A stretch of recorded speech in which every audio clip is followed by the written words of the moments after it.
Perkenalkan, nama saya Gregorius Langgeng Putra dengan NIM 225314066.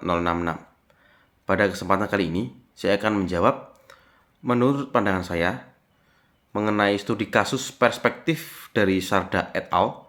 Mengenai penggunaan perspektif analitik untuk menentukan solusi optimal dalam pemberian kontrak rute bus.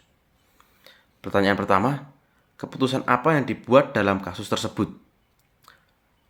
Keputusannya yaitu menentukan vendor atau penyedia layanan bus yang dimana akan diberi kontrak untuk melayani rute-rute tertentu.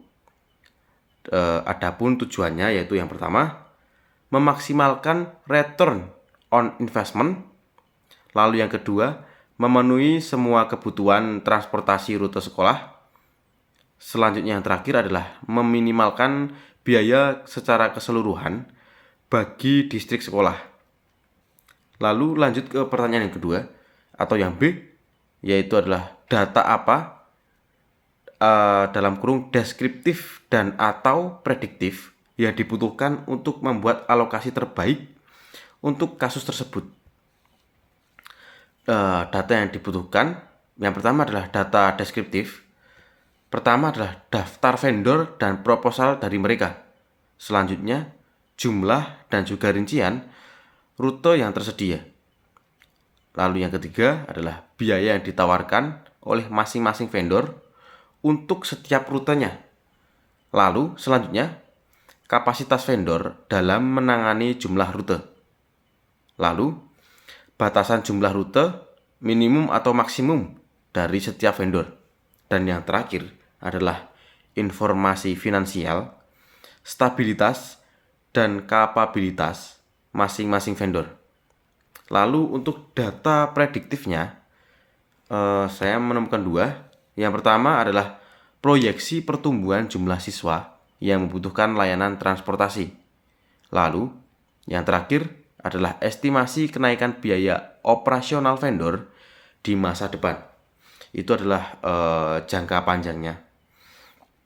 Lalu selanjutnya untuk soal nomor C, yaitu adalah kendala atau constraint apa yang mungkin perlu diperhatikan dalam memberikan kontrak untuk suatu rute. Saya juga menemukan beberapa kendala utama yang perlu diperhatikan juga. Yang pertama, setiap rute harus diberikan hanya kepada satu vendor saja. Selanjutnya, semua rute harus dilayani dan tidak boleh ada rute yang tidak ditugaskan. Nomor 3, vendor memiliki batasan jumlah minimum dan maksimum rute yang dapat mereka layani. Selanjutnya nomor 4, biaya harus berada dalam batas anggaran yang tersedia, tidak boleh melebihi. Lanjutnya, penugasan rute harus mempertimbangkan kesesuaian waktu dan juga lokasi layanan vendor. Yang terakhir, harus meminimalkan biaya total. Dan pertanyaan yang terakhir adalah contoh kasus apa lagi yang dapat dimodelkan menggunakan pengambilan keputusan semacam ini. Contoh kasus lain yang saya temukan yang bisa menggunakan model pengambilan keputusan perspektif ini, yaitu yang pertama adalah distribusi logistik barang, yaitu menentukan perusahaan logistik mana yang harus mengirim barang ke lokasi tertentu untuk efisiensi biaya dan juga waktu. Selanjutnya adalah penjadwalan tenaga kerja, yaitu menugaskan staf atau karyawan ke shift kerja tertentu dengan mempertimbangkan ketersediaan, keterampilan, dan juga biaya lemburnya. Selanjutnya, pengadaan barang dan jasa di pemerintahan, yaitu memilih vendor berdasarkan kriteria, harga, kualitas, dan juga kapasitas pengirimannya. Selanjutnya, manajemen rute pengiriman e-commerce, yaitu menentukan kurir dan rute optimal untuk pengiriman paket kepada customer atau pelanggan.